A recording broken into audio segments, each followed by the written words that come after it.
Bonjour, bonjour. En fait, pour ceux qui ne connaissent pas le sujet Camden du groupe de répétition Nabla à Yaoundé au Cameroun, je fais cette vidéo aujourd'hui beaucoup plus pour parler d'une chose importante pour ceux qui font les prépas concours, pour ceux qui veulent se préparer au concours pour cette année. Je voudrais dire que les prépas concours en un mois ne se font pas comme les prépas concours quand on a un an. Le bac, par exemple, ou le DCA level, vous l'avez préparé en une année ou en 9 mois. Mais voilà le concours qui arrive et que vous n'avez qu'un mois ou un mois et demi pour vous préparer. Comment s'organiser pour mieux réussir à son concours? Il y a des gens qui m'ont dit qu'ils ont commencé à préparer tard. Et il y a même certains qui n'ont même pas recommencé leur prépa actuellement. Il ne se fait pas tard. Que vous ayez l'argent ou pas, que vous soyez dans un groupe de prépa ou pas. Je voudrais attirer votre attention sur une chose. Il faut savoir que ce n'est pas le groupe de prépa qui vous fait réussir un concours. Ce n'est pas eux. C'est vous qui vous organisez et qui réussissez. Eux, ils ne sont qu'une aide. Ce sont les personnes qui sont là uniquement pour vous aider. Ne pensez pas que c'est le groupe de prépa qui fait réussir les gens. Il y a des gens qui vont vous séduire en venant par exemple dans ce qui sont passés dans vos écoles et qui vous ont parlé, qui étaient convaincants seulement. Parfois vous avez même participé à certaines olympiades dans certains groupes. Mais je vais vous dire une chose, ce n'est pas le groupe qui vous fait réussir, c'est vous-même qui réussissez à votre concours. Le concours, c'est vous qui êtes la pièce maîtresse, c'est vous ceux qui décident de votre sort. Ce n'est pas le groupe, ce n'est pas quelqu'un d'autre, c'est vous. Comment s'organiser pour réussir son concours, même si on commence ses prépas tard, même si jusqu'à présent vous n'avez pas encore commencé vos prépas concours, comment maintenant faire pour vous en sortir? Moi, j'ai préparé mon baccalauréat en un mois. C'est-à-dire, j'ai commencé la révision à un mois du bac et j'ai eu à la fin. Comment donc vous aussi, vous pourriez par exemple vous organiser pour préparer votre concours et le réussir en 2 semaines, en un mois? Ici, il ne s'agit pas de tricher, ça ne sert à rien. Ne trompez pas, ne cherchez pas le tu m'as vu, c'est-à-dire que vous faites des choses pour montrer aux gens que vous êtes en train de travailler. Non. Je vais donner un conseil l'autre jour dans l'une de mes vidéos, c'est que déjà, vous devez être stable psychologiquement. La stabilité psychologique est indispensable et importante ici. Pourquoi? Parce que déjà à la maison, chez vous, si vous avez des difficultés, si vous avez des problèmes avec vos parents, vous n'allez pas réussir à étudier. Si vous avez des problèmes parfois avec vos frères, à la maison, vous n'allez pas réussir à étudier. Donc le conseil que je vais vous donner aujourd'hui, c'est que arrangez-vous à faire vos travaux domestiques, c'est-à-dire vos travaux de la maison. Avant de commencer à étudier, rassurez-vous que vous avez fini, vous avez terminé avec vos travaux de la maison. Rassurez-vous que vous avez fini avec. Le concours en lui-même n'est pas difficile. Vous voyez, par exemple, en une journée, on va vous tester pour savoir si vous êtes apte à entrer dans une école. C'est une seule journée. Pour Polytech, c'est 2 jours. Polytech de Yaoundé, c'est 2 jours. Bon, vous allez me dire, mais est-ce qu'en 2 jours, on peut véritablement savoir si, par exemple, une personne peut entrer là, si une personne a des compétences? Oui, c'est comme ça. Et ce n'est pas seulement ici que ça se passe comme ça presque partout. Vous voyez, presque partout. Donc, vous avez un mois uniquement pour vous préparer. Et en un mois, on va dire que vous pouvez réussir à votre concours. Vous avez toutes les chances de votre côté. Vous avez tout. C'est vous seul qui vous décidez de votre sort. C'est vous seul qui décidez de si vous allez réussir ou si vous allez échouer. Il n'y a personne d'autre qui va décider à votre place. Vous êtes la seule personne qui choisit de vous en sortir ou pas. Simplement, je voudrais vous dire que pour mieux s'organiser, comment s'organiser pour réussir à son concours? Aujourd'hui, par exemple, vous avez la possibilité à chaque moment, chaque jour, de choisir un sujet que vous aurez à traiter. Et pendant que vous êtes en train de traiter votre sujet, vous chronométrez votre temps.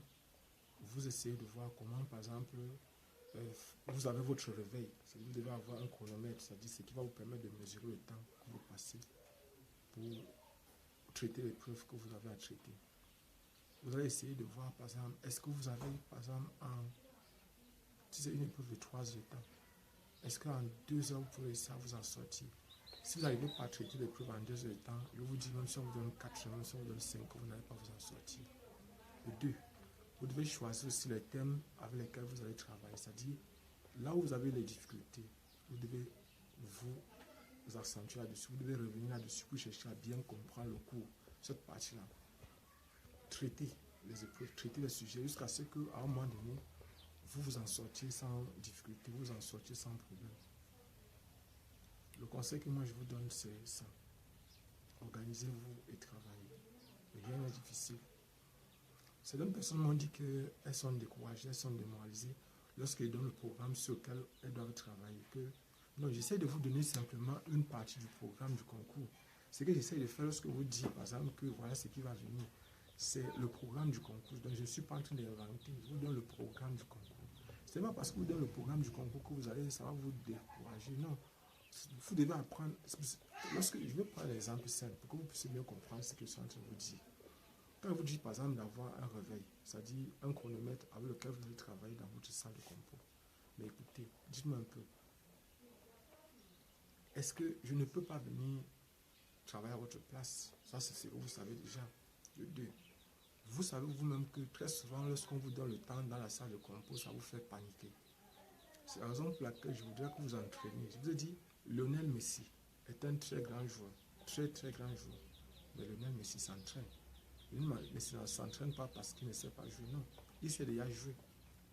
Il est l'un des meilleurs joueurs, il est même le plus grand joueur du monde. Ou bien on vous fait encore parler de Cristiano Ronaldo. C'est un très grand joueur, mais il s'entraîne. Vous aussi, même si vous êtes bon, vous devez vous entraîner, vous devez vous exercer constamment. Vous devez être sûr que le fait, par exemple, de vous donner l'heure dans la salle de concours, dans la salle du concours, ne va pas vous faire paniquer. Il y a beaucoup de personnes qui sont souvent déstabilisées. Vous vous souvenez, parce qu'on vous dit moins 2 heures, moins 1 heure, moins 30 minutes. Vous savez que ça vous fait souvent paniquer. C'est la raison pour laquelle vous devez vous exercer, vous devez vous entraîner par rapport à ça. Donc, je ne suis pas en train de vous donner le programme du concours pour vous décourager, pour vous démoraliser. C'est pour vous pousser plutôt à travailler, à vous organiser, à travailler. Ce n'est pas, je n'invente pas le programme du concours. Non. Je n'invente pas le programme du concours. Donc, le conseil que moi je vais vous donner, c'est que organisez-vous et travaillez sérieusement. Les épreuves ne seront pas difficiles. Les épreuves seront extrêmement simples. Donc, vous savez, pour ceux qui seront chanceux, qu'est-ce qu'ils entendent par chanceux? Les chanceux sont ceux qui sont préparés, qui sont formés, qui sont appris et qui ont donc une opportunité, c'est-à-dire qui arrivent et qui trouvent l'épreuve facile.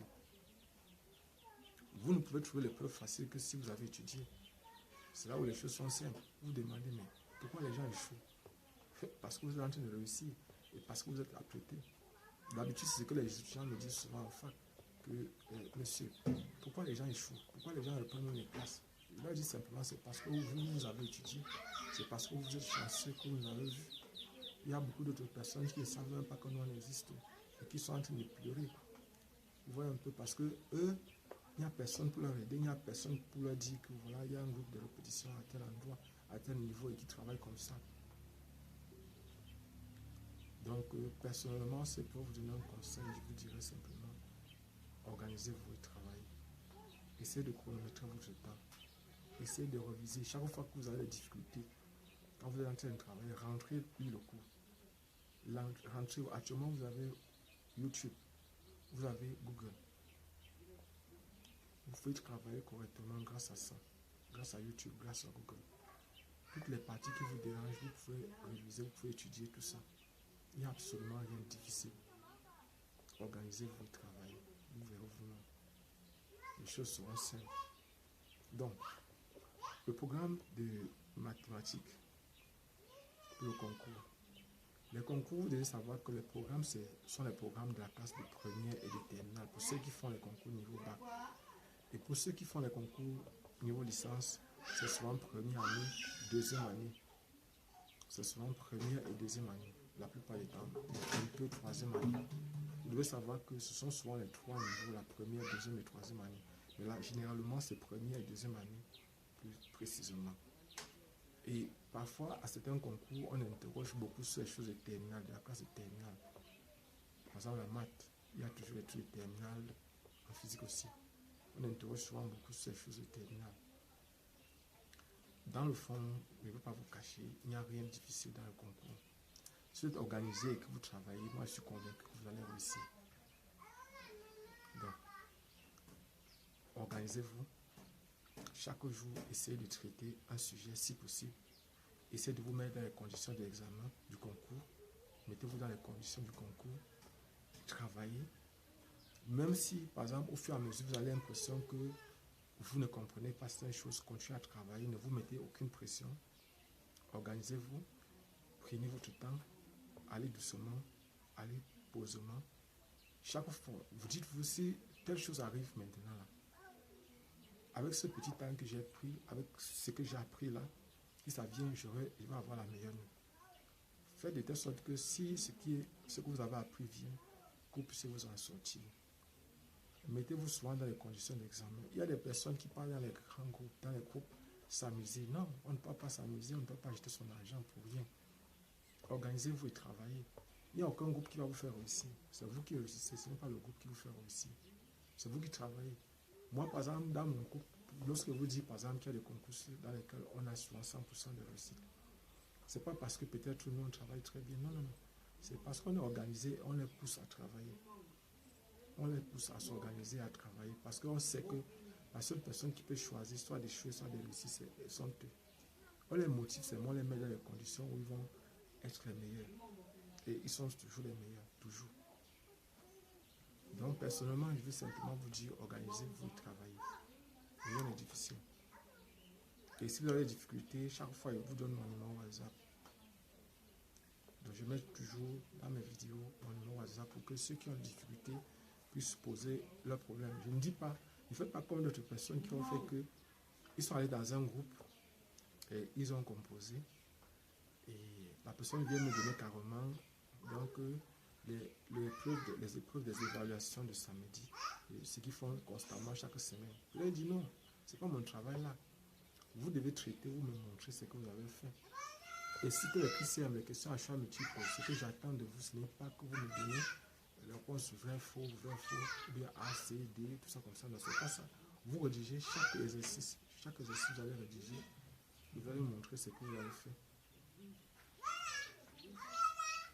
Vous allez me montrer ce que vous avez fait pour que je puisse vous aider. Donc, en fait, le conseil que je vais vous donner, c'est d'organiser votre travail. Il ne se fait pas tard. Tout est possible actuellement. Je vous dis bien, il ne se fait pas tard. Tout est possible. Vous pouvez encore vous en sortir. Le concours de Polytechnique va passer le 20, le 21, je crois, juin, donc juillet de ce mois. Nous sommes déjà au mois de juillet. Et par exemple, le concours de Polytechnique de Yaoundé bien du 20 au 21, 2 jours, pour ceux qui font les cursus ingénieurs. Un jour pour ceux qui font les cursus sciences de l'ingénieur, art numérique, humanité numérique. Et pour ceux qui sont à Douala, que ce soit premier cycle, second cycle, vont passer, je crois, c'est le 30 juillet. Le 30 juillet pour Polytechnique de Douala. Bon, je ne suis pas pour le moment informé par rapport à Polytechnique de Bamenda et Polytechnique de Maroua. Il faut que je me renseigne là-dessus pour pouvoir vous informer aussi. Donc, je crois que l'école nationale supérieure Polytechnique, l'école nationale supérieure des postes et télécommunications a déjà été lancée. Donc, je vais faire une vidéo certainement. Et puis aussi l'école nationale supérieure des travaux publics a aussi déjà été lancée. Donc personnellement, si je peux vous donner un conseil, c'est qu'organisez-vous et travaillez. Organisez-vous et travaillez. Rien n'est difficile, tout est simple. Vous êtes bien organisé, vous allez vous en sortir, vous allez bien vous en sortir.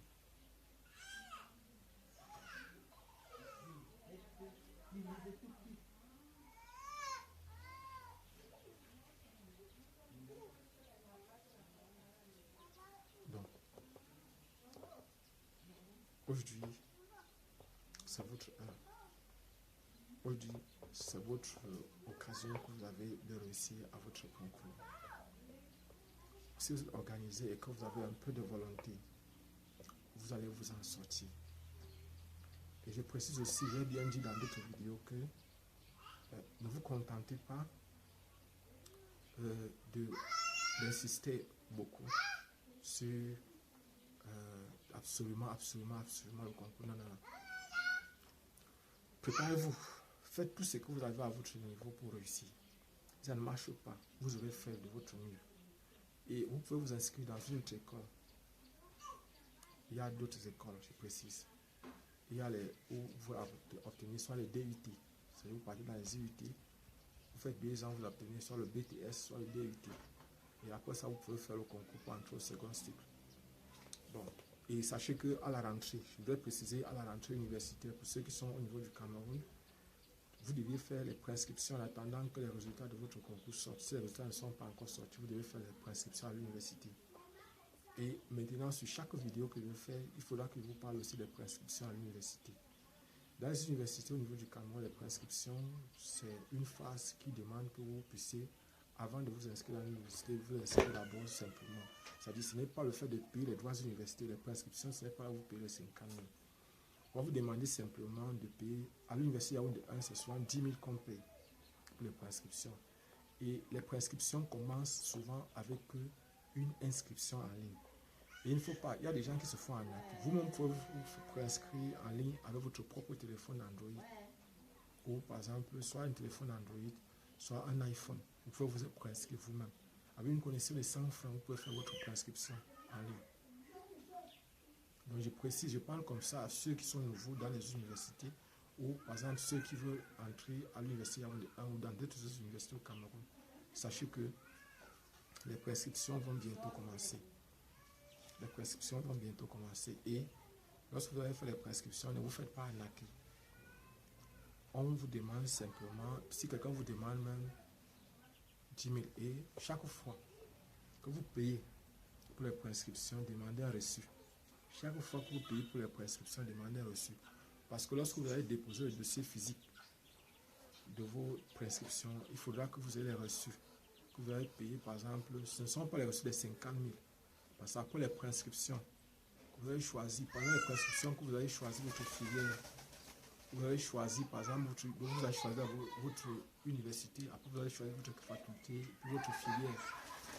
Et c'est à partir de votre filière, donc maintenant que vous pouvez choisir soit la filière physique, soit la filière chimie, soit la filière biochimie. Ça, c'est pour ceux qui vont choisir la fac sciences. Il y a plein de filières, on va parler de ça dans une autre vidéo. Il y a la filière mathématique, la filière physique, la filière chimie, la filière informatique, la filière microbiologie, la filière. Mais ce qu'il faut savoir, c'est que ça, c'est pour la fac sciences. Et pour ceux qui vont faire, par exemple, ceux qui veulent faire droit, il n'y a pas le droit à l'université Yaoundé 1. Donc, pour ceux qui ont les bacs A, ou le DCA Level en littérature, vous pourriez par exemple aller en fac lettres. En fac lettres, il y a par exemple la sociologie, il y a l'anthropologie, il y a l'histoire, il y a la géographie, il y a la philosophie, il y a par exemple, on a parlé de la sociologie, ça c'est bon. Je vais citer un peu les filières de la fac lettres. Donc, et maintenant, pour ceux qui vont aller faire soit à l'université Yaoundé 2. À l'université Yaoundé 2, par exemple, vous allez avoir par exemple le droit. Vous pourriez faire droit ou les sciences économiques. Si bien vous pouvez faire droit ou les sciences économiques. Et le droit que vous aurez à faire, c'est-à-dire vous pouvez faire droit, les sciences politiques ou les sciences économiques. Voilà les trois grandes filières qu'il y a à l'université Yaoundé 2 ou bien à soi. Donc voilà par exemple ce que vous aurez rencontré là-bas. Je vais arrêter la vidéo comme ça et je voudrais dire que vous avez toutes les chances de votre côté. Abonnez-vous. Je vous remercie franchement parce que nous sommes 2500 abonnés sur notre chaîne YouTube. On est à 2500 et franchement c'est quelque chose que j'apprécie véritablement. Abonnez-vous, partagez au maximum. Il n'y a que 10% des personnes qui sont abonnées. 10%, c'est-à-dire 100% qui voient les vidéos. Il n'y a que 10 qui sont abonnés. Abonnez-vous au maximum possible et partagez au maximum possible cette vidéo. Bonne chance pour ceux qui vont composer cette année-ci leur concours. Et je souhaite que ceux qui voient mes vidéos puissent réussir à leur concours le plus facilement, le plus simplement possible. Et je voudrais dire, organisez-vous et travaillez. Travaillez étant posé, travaillez étant organisé. Travaillez. Moi, je suis Job Kamden du groupe de répétition Nabla Yaoundé Cameroun. On se voit prochainement dans une autre prochaine vidéo. Ciao.